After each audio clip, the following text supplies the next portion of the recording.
Imagine the capital of the world's greatest power. The year is 207 BC. The city is Xianyang, the heart of China's first unified empire, the Qin dynasty. Its armies have conquered everything. Its laws are relentless. Its emperor, the first to call himself Qin Shi Huang, the august sovereign, is a demigod feared and obeyed.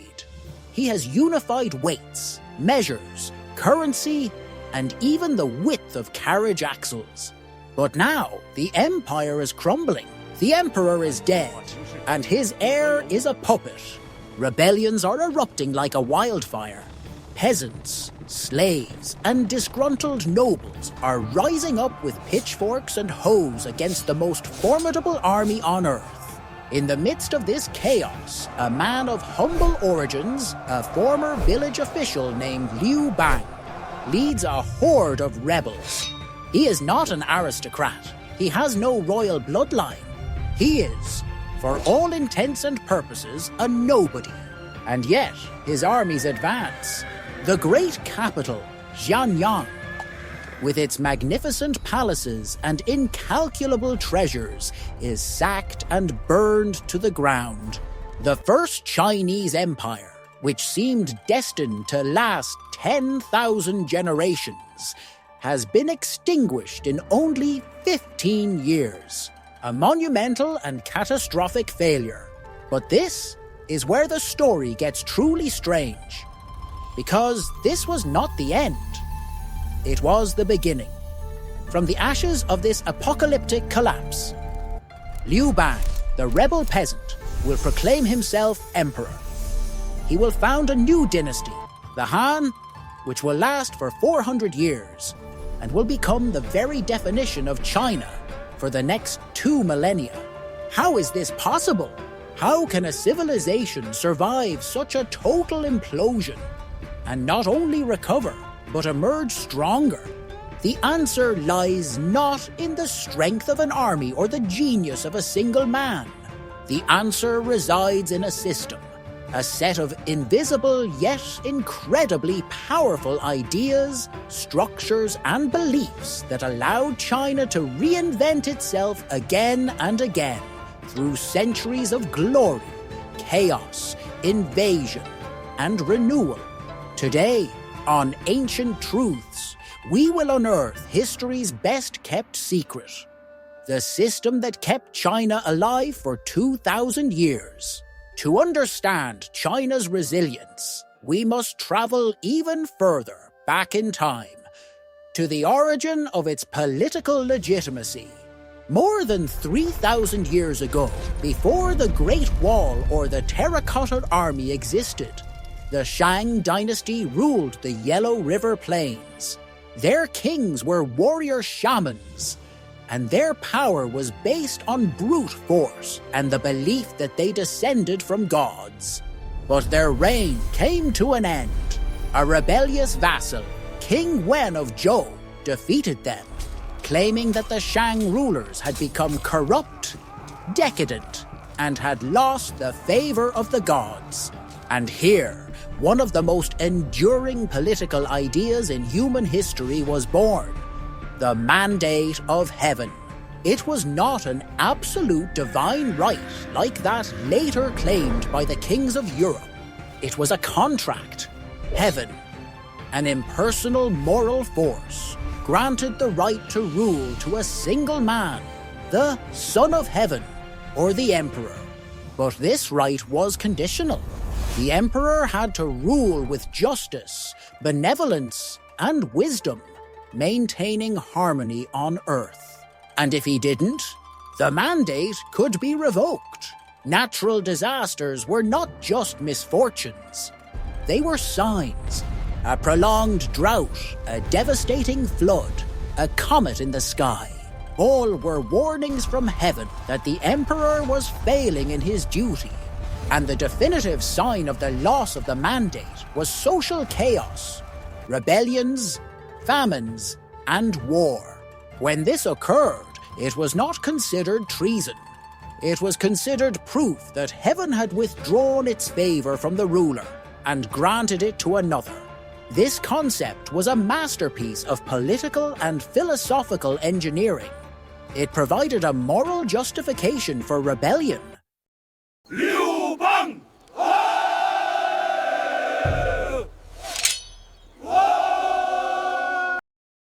It allowed a peasant like Liu Bang not to be seen as a mere traitor, but as the instrument of heaven to restore order.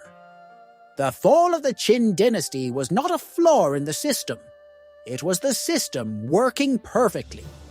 The first Qin emperor had been tyrannical, his taxes crushing, his punishments cruel. Heaven, naturally, had withdrawn its mandate. This concept of the mandate of heaven institutionalized dynastic change. It turned it into a predictable, almost natural cycle. A new dynasty rises, brings peace and prosperity, becomes complacent and corrupt, loses the mandate, and is replaced by another.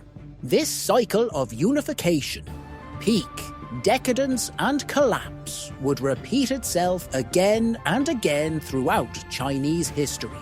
The Han dynasty gave way to a period of chaos, which led to the Tang dynasty, a golden age, followed by another fragmentation.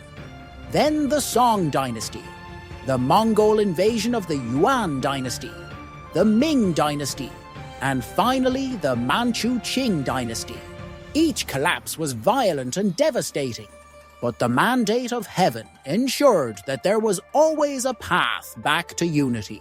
It was the cosmic reset button of Chinese civilization. But once a new emperor had the mandate, how did he govern such a vast and diverse territory? How did he prevent his own empire from fragmenting into dozens of warring kingdoms? For that, something more than divine justification was needed. A machine was needed, a government machine. The first great challenge for any Chinese emperor was distance. The empire was a universe unto itself, communicating an order from the capital, Chang'an, to a western frontier province could take months. How could one man control millions of people, thousands of kilometers away? The answer was not delegating power to loyal nobles or generals, as in Europe's feudal system. That would have led to secession and civil war, a problem China knew all too well. The Chinese solution was radical, and for its time, revolutionary. The creation of a centralized, professional bureaucracy. A body of civil servants loyal not to a local lord, nor to their family, nor to their land, but to the state, to the emperor, and most importantly, to the idea of a unified China. The foundations of this system were laid under the Qin dynasty, but they were perfected and massively expanded under the Han. The empire was divided into provinces, commanderies, and counties. Each level was overseen by an official appointed by the central government. These officials were responsible for everything: collecting taxes, administering justice, overseeing public works like canals and dikes, and maintaining order. But how did the emperor ensure that these men, whom he had all over the empire, were competent and honest? This is where the system's second great innovation comes into play: merit over birth. Although in its early days, posts were obtained through recommendations, the idea that talent could be found in any social stratum took deep root. This idea reached its purest and most enduring form in the 7th century AD, under the Sui and then the Tang dynasties, with the creation of the Imperial examination system, or Keiju. This system would become the backbone of the Chinese government for more than 1,300 years, until its abolition in 1905. The Keiju was an incredibly rigorous process. Theoretically, any free man, from the son of a peasant to that of a noble, could sit for the exams. The exams were held at different levels, from the local to the provincial, And finally, the palace level in the capital. Pass rates were minuscule, often less than 1%. Candidates were locked in small individual cells for days, even weeks, to write essays on a series of topics. And what was the core of these exams? It wasn't so much engineering or military tactics, but the Confucian classics: memorization, interpretation, and the ability to apply the wisdom of the ancients to contemporary problems. This brings us to the third piece of the puzzle. The bureaucracy wasn't just an administrative machine. It was a vehicle for an ideology. The examination system created a new elite, the class of the literati, the scholar officials. These men spent decades of their lives preparing for an exam that most would never pass. Their status came not from wealth or lineage, but from their knowledge and their success in these exams. This generated a deep loyalty to the system that had given them the opportunity to rise. They were the guardians of culture and Confucian orthodoxy. This meritocratic system had enormous advantages. It ensured a minimum level of competence among its rulers. It allowed for upward social mobility, which acted as a pressure release valve for the frustrations of the lower classes. And most importantly, it intellectually unified the ruling class of an immense country. A scholar from the southern province of Guangdong and another from the northern region of Manchuria had studied the same texts, passed the same tests, and shared the same cultural and philosophical framework. They were, in essence, speaking the same language, the language of the Confucian state. But what exactly was Confucianism? And why did it become the soul of this system? What ideas were so powerful that they could unify millions of people and shape a civilization for 2 millennia? If the mandate of heaven was the justification for change, and the bureaucracy was the engine of stability, Confucianism was the soul that gave meaning to it all.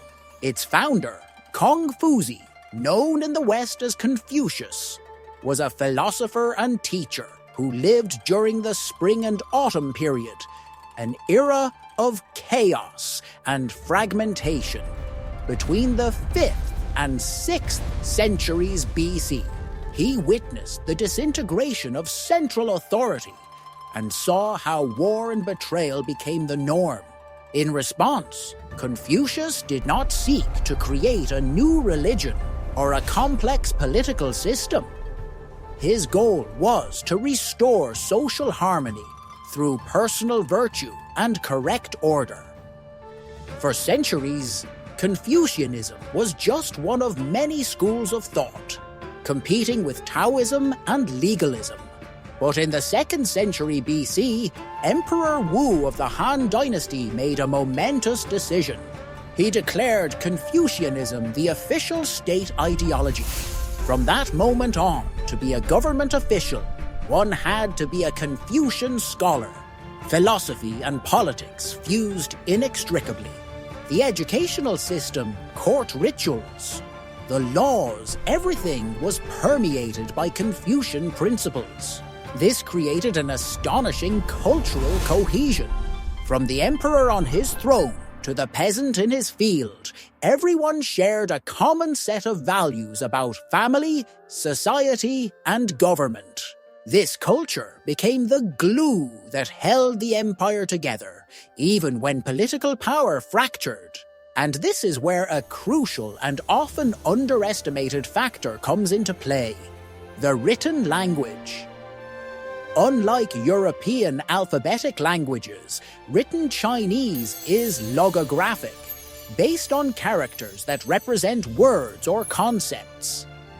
A character is pronounced very differently in southern China than in the north, but its meaning is the same. This meant that a scholar from Canton could read an imperial edict issued in Beijing, even if they couldn't understand each other when speaking. This unified writing system allowed for the transmission of culture, literature, And most importantly, the Confucian classics across vast distances and through centuries of political change. It was a tool of immense power for maintaining a continuous Chinese cultural identity.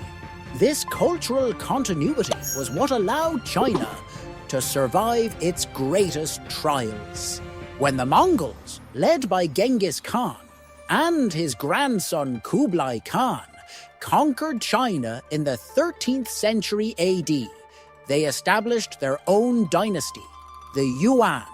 They were the absolute masters, but to govern such a vast and cultured population effectively, they had to adopt the Chinese system. They maintained the Confucian bureaucracy, used the scholar officials, and, for the most part, ruled through the structures that already existed. The same thing happened with the Manchus, who established the last imperial dynasty, the Qing, in the 17th century. The conquerors were, in a way, assimilated by the culture they had conquered. The system was stronger than any man or any army. It was a civilization with its own operating system. Over 2 millennia, this tripartite system of cyclical legitimacy, meritocratic bureaucracy, and Confucian cultural cohesion proved to be incredibly resilient. It survived plagues, famines, earthquakes, and devastating rebellions, such as the An Lushan Rebellion in the 8th century, which may have cost the lives of 36 million people, one of the deadliest wars in history. And yet, the Tang dynasty, though weakened, survived the storm. It survived invasions by nomadic peoples from the north, who often sacked the capital and deposed emperors. But the system always allowed for recovery. A new leader would emerge, reunify the country, and re-establish order, always under the same logic of the mandate of heaven. Even the end of the imperial system in 1912, with the abdication of the last emperor, Puyi, did not mean the end of these deeply rooted ideas. It was a system that adapted, absorbing its conquerors and providing a framework for one of the world's oldest and continuous civilizations to survive and thrive through unimaginable vicissitudes. It was not the force of arms, nor the fate of the gods that kept China united. It was the power of ideas, the idea that power is a responsibility, the idea that talent can transcend birthright, the idea that a shared set of cultural values is stronger than any army. So we return to the beginning, to the ashes of the first great capital, Xianyang. What seemed to be a catastrophic failure, the end of an imperial dream, was in reality the first act of a play that would be performed for 2,000 years. The collapse of the Qin dynasty was not an anomaly. It was a demonstration of the system's flexibility. The mandate of heaven allowed change to be seen as part of a natural and divine order. The meritocratic bureaucracy provided the machinery to govern effectively and stably, and Confucianism wove it all into a coherent and enduring cultural tapestry. Together, they formed an ecosystem of ideas so robust that it could withstand the passage of time, the treachery of men, and the fury of armies. The history of China teaches us a profound lesson: that the most enduring civilizations are not built only with bricks and steel, but with concepts and beliefs. It is the invisible systems, the codes of conduct, and the political philosophies that ultimately determine whether a people can endure the storms of history.